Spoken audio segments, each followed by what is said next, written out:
Hello, my name's Tom Orlik. I'm the chief economist for Bloomberg, and I'm very glad to welcome you to this panel discussion on a reset in China-US relations.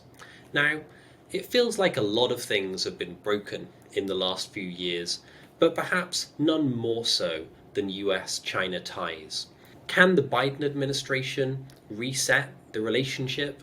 Well, that's a big question, and there aren't many people who are going to be better placed to help us answer it than my guests today.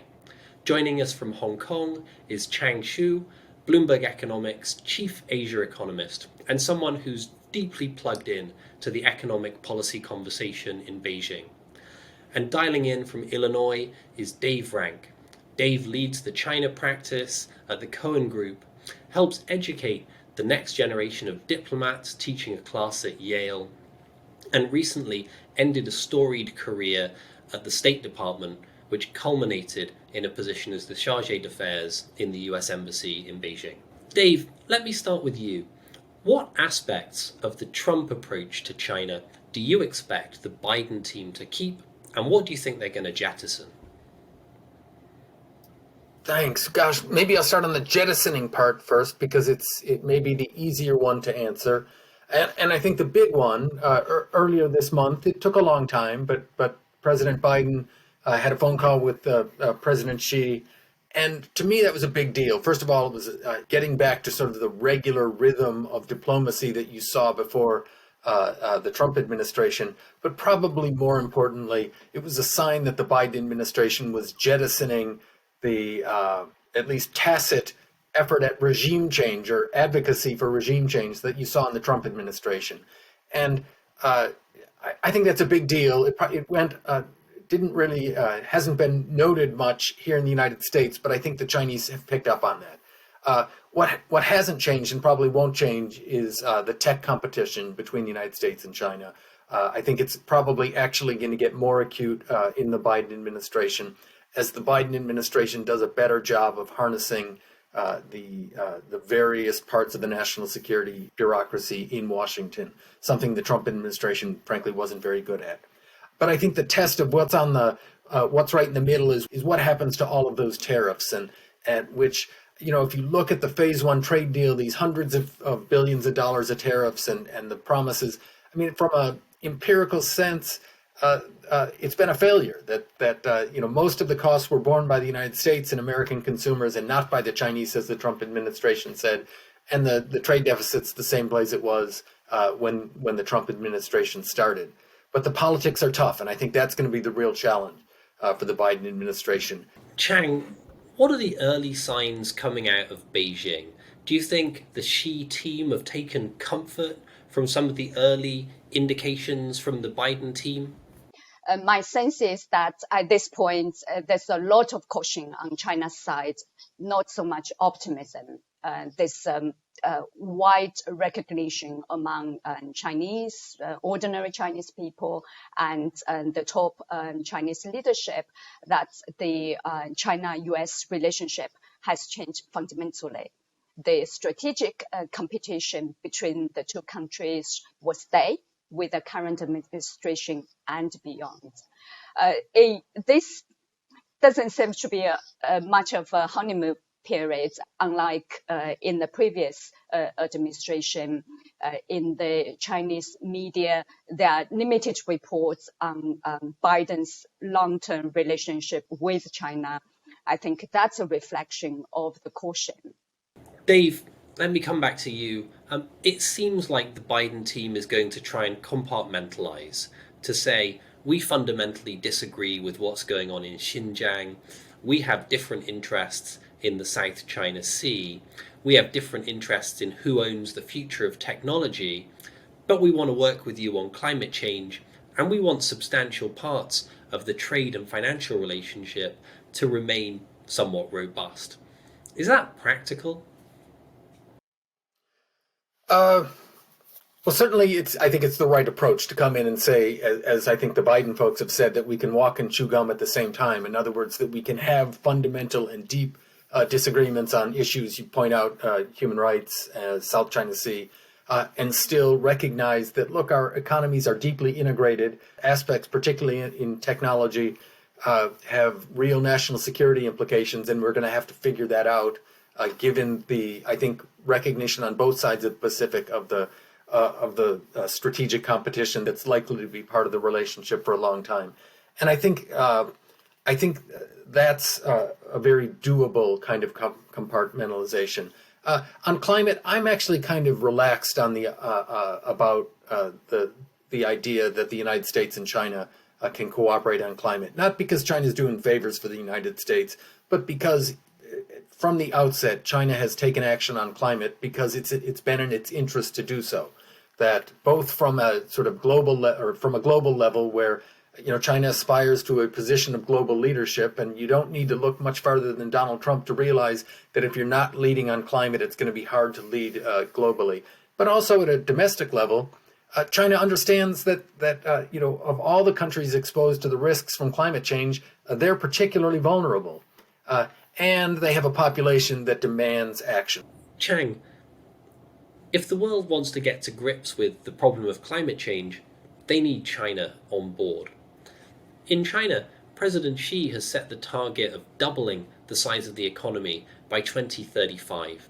Can he achieve that target without the world on board? Or is China now advanced enough to go it alone, even if the US stays in a hostile stance? China has achieved very impressive growth in the past 4 decades, and the increasing interactions between China and the rest of the world is an important aspect, an important driver for that. You talked about this ambitious plan of doubling China's economy by 2035. That would imply an annual growth of around 5%.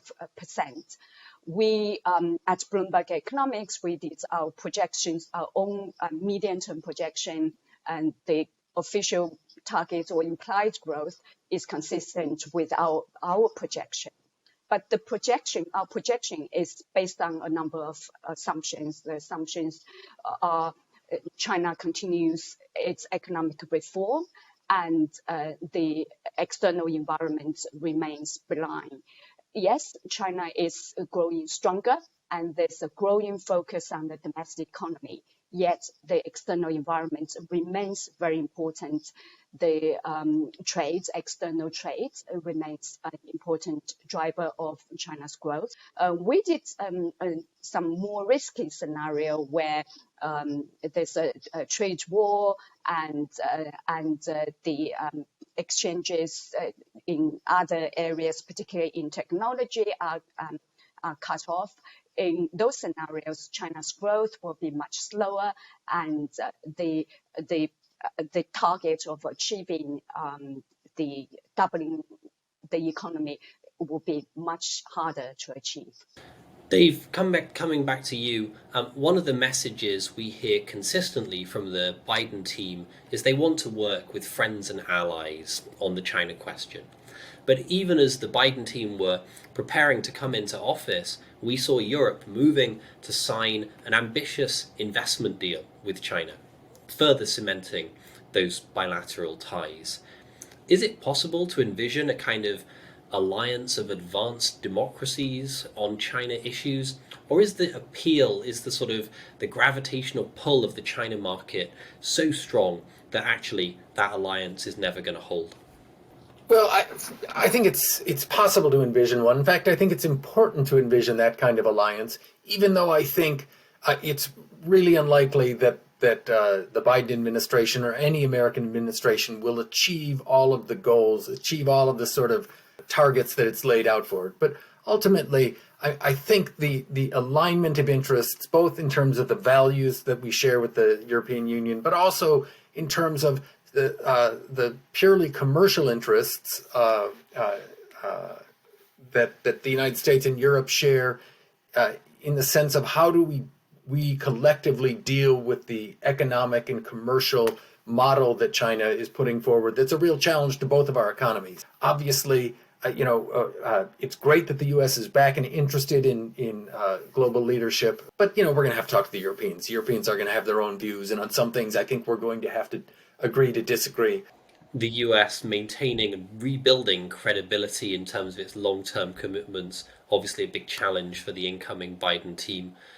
Chang, what's the one signal that we should be looking for in the weeks and months ahead? What's the one thing that you're looking for that would tell us what kind of trajectory US-China relations are on for the next 4 years? If I have to pick one thing, possibly it's the Taiwan issue. If the U.S. signals it's going to continue to uphold the One China principle, that's going to die down the tense relationship significantly. I think obviously the clear way forward, like Dave has been discussing, is for the two sides to start talking, communicating is the first important step if there's any hope of resolving some differences or in some shape or form. The $300 billion in tariffs, do you think they'll still be there in a year's time? I think it will be really difficult in the environment in Washington to remove those quickly. So I think the Biden administration appropriately will take time to review a lot and find out what has happened within the government over the past 4 years. And then they will turn to what do we remove, what do we change? But that's going to be tough in the environment in Washington these days. Well, how will US-China relations evolve under the Biden administration? As Zhou Enlai famously said about the French Revolution, it's too early to say. But Dave, Chang, you've helped us look as far into the future as it's possible to do at this point. Thanks so much for sharing your insights.